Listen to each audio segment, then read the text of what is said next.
Hello friends, स्वागत है आप सबका। तो उम्मीद करते हैं कि 71st बीपीएससी पीटी दे करके आप लोग सभी लोग अपने स्थान पे पहुंच गए होंगे। घर पे या ड्यूटी जो लोग जहाँ करते हैं वहाँ पहुंच गए होंगे। और कई कोचिंग संस्थान के जो आंसर किए हैं उससे आप लोगों ने मिला भी लिया होगा आंसर। तो मैं बताऊंगा कि मेरा इस बार 71st बीपीएससी पीटी में कितना मार्क्स बन रहा है और आपके कितने मार्क्स बन रहे हैं वो भी हमें बताएंगे आप लोग कमेंट करके। तो बात करते हैं हम क्वेश्चन के लेवल पे। देखिए, सबसे पहले हम बात करते हैं हिस्ट्री का। तो हिस्ट्री देखिए, वैसे आसान ही था, सारा हिस्ट्री आसान था। एक अदद क्वेश्चन छोड़ दिया जाए तो एक दो क्वेश्चन छोड़ के मुझे लगता है हिस्ट्री आसान था। एक शायद आप वो त्रिपुरा वाला हरिपुरा वाला में शायद कंफ्यूज हुए होंगे। और बाकी हिस्ट्री मेरा एक बहुत बड़ा मिस्टेक हुआ। करो या मरो को जो उसने स्टेटमेंट में बना के पूछा बीपीएससी ने, वो मेरा गलत हो गया। मैं उसको समझ नहीं पाया कि ये करो या मरो की बात हो रहा है, तो मैं महात्मा गांधी न लगा के मौलाना अबुल कलाम आज़ाद लगा दिया। बाकी हिस्ट्री एक वो जो कौन से पूछा था कि अमेरिका में कौन से प्रिंसिपल थे, तो जिसका लाला हरदयाल जो आंसर आ रहा है वो मेरा गलत हुआ है। मैं उसमें चट्टोपाध्याय करके जो ऑप्शन था वो लगाया था। तो ये दो क्वेश्चन हिस्ट्री का और एक आध गलत हो सकता है। एक हाँ, बहलोल लोधी वाला मेरा गलत हुआ, आप लोग का सही हुए होंगे। बाकी हिस्ट्री शायद सही हो गए सारे। अब हम, और आसान क्वेश्चन था हिस्ट्री देखा जाए तो। सबसे आसान मुझे लगता है कि इस बार बीपीएससी 71st में हिस्ट्री ही था। उसके बाद अगर हम बात करें ज्योग्राफी का, तो ज्योग्राफी क्वेश्चन आसान था, सारे आसान थे। जो भी, वैसे कम ही थे, जो भी थे वो आसान थे। तो मुझे लगता है कि एक डेविल्स नेक जो क्रा स्थल मठ जलडमरू मध्य जो ले रहा है, वो मैंने क्रा ही मारा है। वैसे शायद आस्था का प्रैक्टिस सेट आपने लगाया होगा, तो उसमें एक क्वेश्चन था, मुझे जहाँ तक ध्यान आ रहा है कि शायद आस्था वाला में था।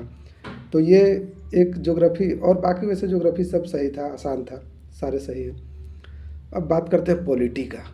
पॉलिटी जिस तरह से पहले पूछता था बीपीएससी कि समानता का अधिकार किसमें है, स्वतंत्रता का अधिकार किससे रिलेटेड है, कौन सा अनुच्छेद है, डीपीएसपी का अनुच्छेद क्या है, काम का अधिकार किसमें है, इस तरह का पॉलिटी नहीं पूछा इस बार। इस बार पूछा गांधी जी का जो मतलब गांधीवाद डीपीएसपी है वो कि कौन सा नहीं है। ऐसे मतलब एक दो तीन चार ऑप्शन देके वो काफ़ी कंफ्यूजिंग था। हालांकि आपने थोड़ा सा अगर मेंस लिखा होगा तो आपका सही हो गया होगा। अदरवाइज मतलब जो केवल वनडे टाइप तैयारी करते हैं, मुझे लगता है उनसे बहुत मुश्किल हुई होगी। हो सकता है किए होंगे लेकिन काफ़ी मुश्किल हुआ होगा उनके लिए। और वो महान्यायवादी वाला क्वेश्चन मेरे से तो गलती हो गया, मेरा गलत हो गया। अगर आप लोग का सही हो तो बताएं। और जो भी पॉलिटी क्वेश्चन था ना, बहुत ही ज़बरदस्त। आयोग ने मतलब इतना मेहनत करके इसको बनाया है ना, आयोग काबिल तारीफ़ है इस मामले में। पॉलिटी मतलब देखा जाए तो ये यूपीएससी के लेवल से हमें लगता है नीचे तो नहीं था। पॉलिटी जो खास करके यूपीएससी भी इतना कॉन्सेप्ट नहीं पूछता है जितना कॉन्सेप्ट पूछा है इस बार इन्होंने 71वीं बीपीएससी में। तो पॉलिटी का लेवल अच्छा था।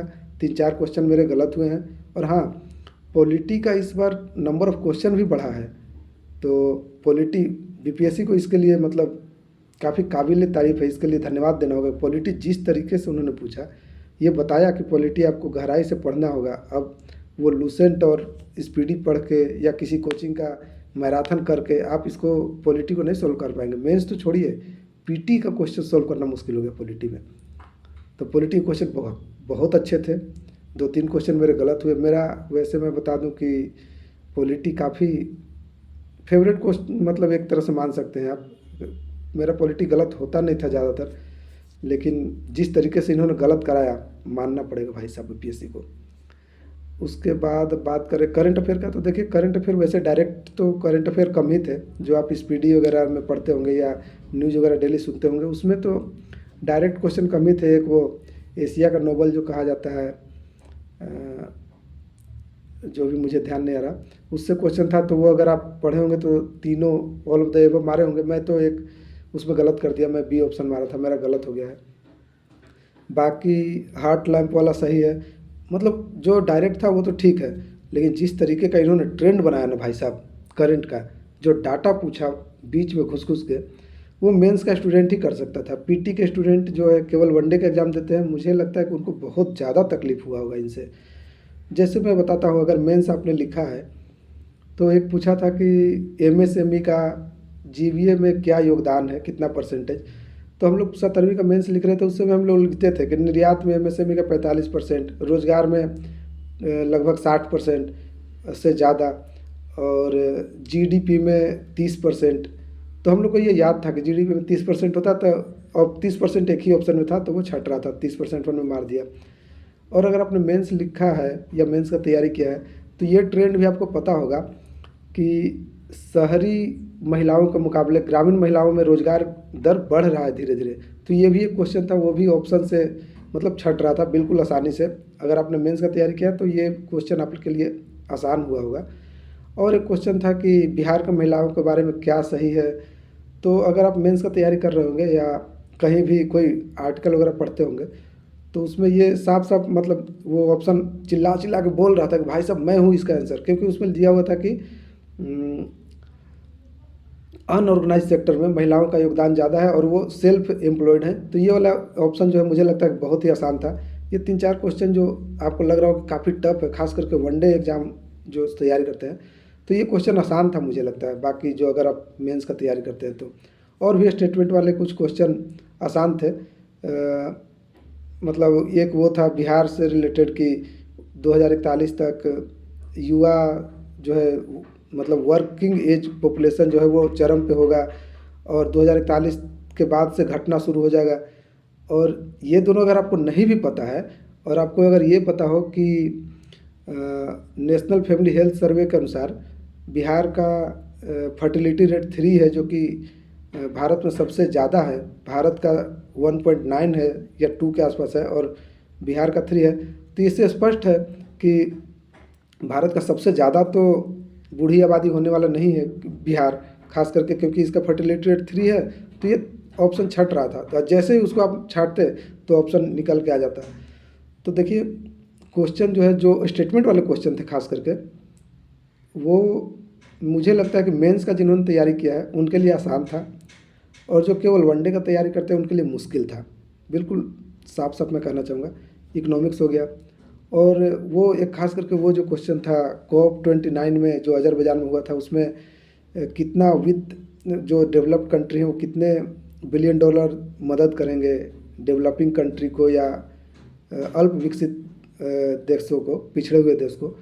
तो उसमें मतलब हम लोग ये पढ़े थे उस टाइम, मेंस के समय ही हुआ था लगभग। तो पता है कि 1000 बिलियन डॉलर के आसपास मांग किया गया था, और ये लड़ाई कर रहे थे। सॉरी, वो लाइट चला गया इसलिए बाहर आके वीडियो बनाना पड़ा।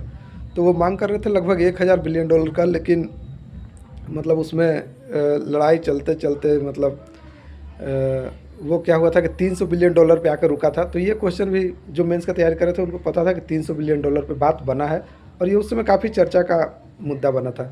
तो ये सब क्वेश्चन जो आंकड़े बेस्ड पूछे गए ना, वो हमें लगता है कि मेंस की तैयारी करने वाले लोग कर लिए होंगे। बाकी मुझे लगता है कि इसमें कट ऑफ के बारे में बाद में बात करता हूँ। अब बात करता हूँ कि मेरा कितना स्कोर आ रहा है। तो मेरा स्कोर जो है ना, स्टडी आईक्यू का अगर आप देखेंगे आंसर की, तो मुझे लगता है कि 2-3 क्वेश्चन अभी भी आगे पीछे हो सकता है, क्योंकि आंसर की आने पे आयोग कुछ भी बदलाव कर सकता है। तो मेरा जो स्टडी आईक्यू के आंसर की से 91-92 के आसपास बन रहे हैं। तो मुझे लगता है कि मेरा पीटी इस बार हो जाना चाहिए, मतलब पिछले बार की तरह नहीं कि हाँ पीटी होगा कि नहीं होगा, ऐसा पसो पेश में था। लेकिन इस बार मुझे लगता है कि 90% चांस है कि मेरा पीटी हो जाना चाहिए। आपका कितना स्कोर आ रहा है, आप हमें कमेंट करके बताएं। धन्यवाद।